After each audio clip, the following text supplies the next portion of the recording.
to the Odds Breakers, the number one place for shared sharp betting information. What's happening?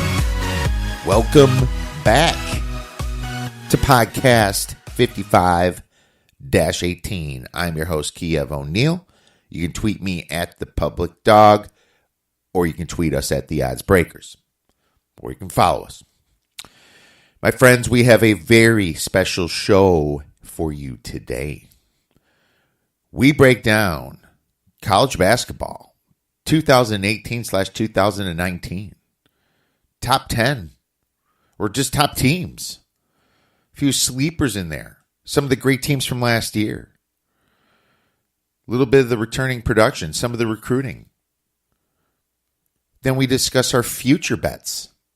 Something that you can take all the way to the NCAA tournament, possibly hedge, or ride it all the way to the top.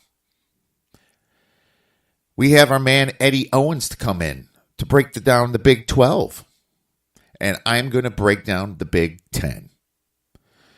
I got to tell you, it's pretty time consuming when you're doing college basketball. There's 350 teams, and God bless you if you can do a deep dive into every single one of them. But I did what I can, and hopefully some of this information will help you out a little bit.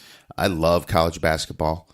We are extremely profitable in March Madness. In March, we are 76%, and hopefully that trend continues. Already had a great start on opening day, went 3-0, and I hope you can take something out of this podcast to help improve your handicapping for this year.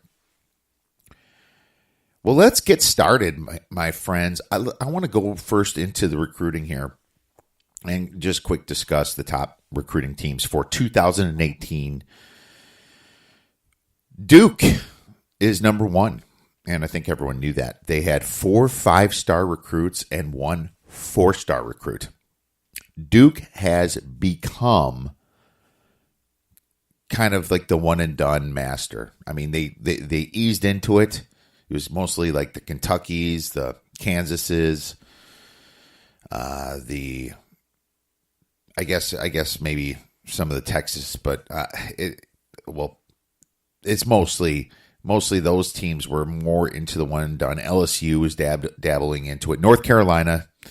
And then now Duke's definitely the best at it. I guess they found out that, that's the way they have to compete. Duke would rather keep people for 4 years, Grayson Allen, people like that. But they found it, you have to go after these top dogs, even if they're going to leave. So their recruits were R.J. Barrett, 6'7", shooting guard. Cam Reddish, small forward, 6'7". You can call him a shooting guard. Zion Williamson, power forward from South Carolina, 6'6". And he's a power forward. So, yeah, he's a beast. And pretty much all Duke's recruits are a beast. Trey Jones is 6'2" and is a point guard. The thing is, they don't have a ton of leadership back, but that we'll see how much that matters. I think they're going to drop a few games. They are not worth betting at plus 400 to win it all. It's certainly not even close to worth it. And so remember these teams in the top 10, top 20, you're not going to get great odds for them to win the NCAA tournament, especially in the top 10. You wait till they lose and then bet them. You possibly can even get better odds on some of these teams right before the tournament because the odds will change because some of the teams will be so good you can take a shot in the other. So the only thing I rush to the counter on is if I believe a very low favorite team with some great odds is going to outperform, and I'm not going to get those odds again, and I will discuss some of those. Number 2, Kentucky. 4 5-star recruits and 1 4-star. E.J. Montgomery, power forward, 6'10".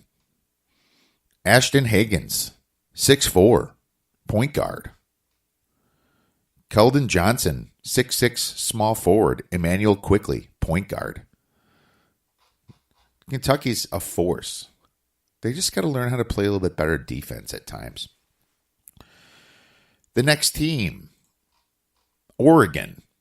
Shocking a lot of people. This is the highest recruiting class I can remember seeing them. 2 5-star recruits and 3 4-star recruits.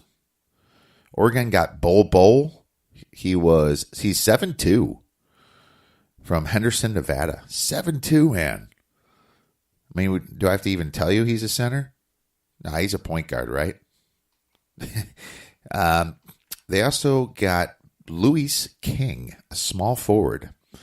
And he's 6'8", out of New Jersey. Yeah, Oregon just did a great job recruiting. Francisco Okoro, 6'9". So, but for Oregon, I'm just not, I'm not ready to rush to the table for them either because they're young. And, you should wait. They're only 7.5 to 1 on 5 dimes to reach the Final Four and to get to the NCAA tournament. Let's see here. They are 30 to 1. Yeah, you can get better odds on them if you wait till they lose. Usually those young kids will lose right away, then the odds will drop, and then all of a sudden they will go on a run towards the end of the year. So you're not going to find your value unless you wait on Oregon. But I like them. I absolutely do. They're going to be a Pac-12 top team possibly. They have a few other, Arizona, ASU actually could be good. But key departed players with Oregon: Elijah Brown, Mikhail McIntosh, and Troy Brown. And they only return 1 or 2 starters. So like I said, wait on them. And we'll see what happens. I probably should have went over Kentucky's and Duke's. Key departed players with Kentucky: Kevin Knox, Shea Gilgeous Alexander, and Hamidou Diallo, I believe. And then P.J. Washington's a beast of a returning starter, and Nick Richards. And then, as you know, Duke lost Grayson Allen and some many guys. Marvin Bagley, Gary Trent, Wendell Carter. They literally lost every starter, so I'm not jumping on Duke either until they lose. Next team, LSU, man. 2 5-stars and 2 4-stars. That's pretty good. Good job, LSU, recruiting. Jeez, they've done it before, though.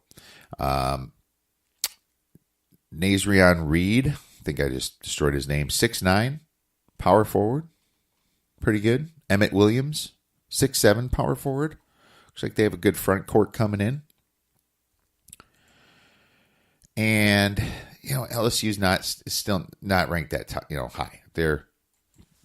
I'm not going to run to the table. They're at 125 to 1, but they haven't really proved to be a top team from last year based upon returning production.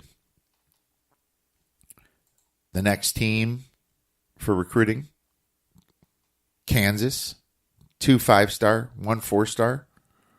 Kansas, amazing job last year.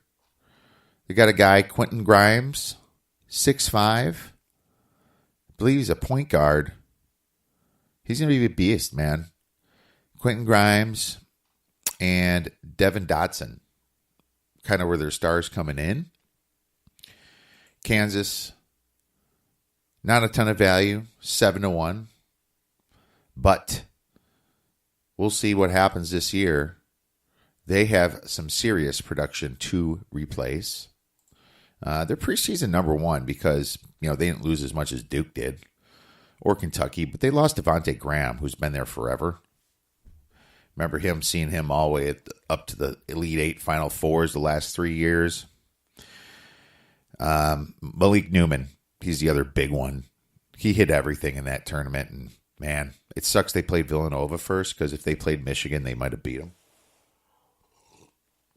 Of course, if you remember, we had that Michigan ticket going all the way to the finals at 50 to 1. That was fun.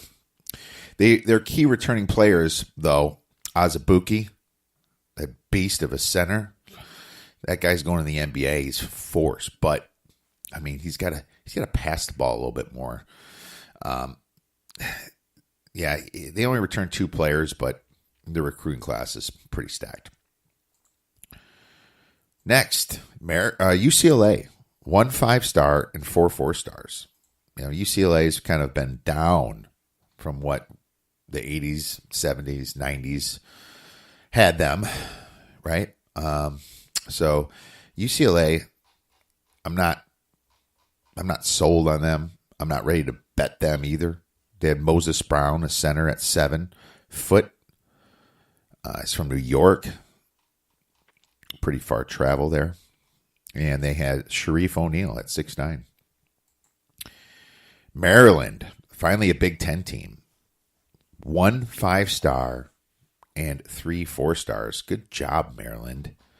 Maryland's a great recruiting team. They've always been a basketball force. They got Jalen Smith, a 6'10" center coming in. Pretty good. And then we'll talk a little bit more about Maryland later when we do the Big Ten. Texas, 0 5-star, but 4 4-stars. They rank 8th in the recruiting. So Texas did a great job, but they're, the Big 12's tough. They're definitely not a top team in the Big 12. I think Texas and Shaka Smart have their work cut out. I think Texas next year might be the team to be on. But right now, they rank, in the top 50 kind of barely. Key departed players was Mohamed Bamba. Then they get back 4 starters and that Andrew Jones. He didn't play last year due to his illness.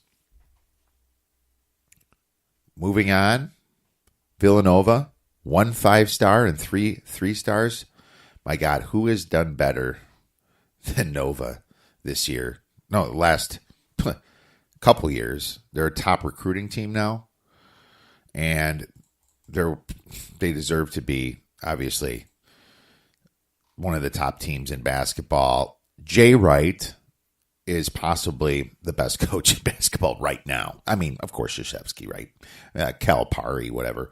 But as a pure coach, look what he did. Dante DiVincenzo left, and I thought he was the best player last year, the best clutch player. His clutchness brought them to the championship and actually won them a ton of games. The guy was a force, unstoppable, unfazed.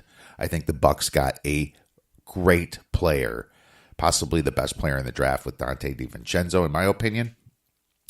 But they also lost Jalen Brunson, Mikal Bridges, Omari Spellman. They lost too much, man. Eric Pascal and Phil Booth was their key returning players, but they lost most of their production, and they're a fade team because but don't fade them too heavily because Jay Wright, he's way too good of a coach. I mean, remember, this could be one of those teams that you think to fade that are wrong on. So be very careful there. You're not going to get great odds on them to win the NCAA championship. Had to refresh this screen. I want to pull them up and see where they're at. Yeah, 15-1. Not a ton of value there. We'll wait on them as well. The next for recruiting is Indiana. 1 5-star and 4 4-stars. Okay. Indiana, great job. Looks like that kind of sounds like the Indiana of back in the day. They have a number 5 overall, Romeo Langford, 6'6", shooting guard, possibly a starter already this year. And a bunch of good 4-star recruits. So Indiana, we'll discuss them a little bit more. Now then, I'll quickly blow through the rest.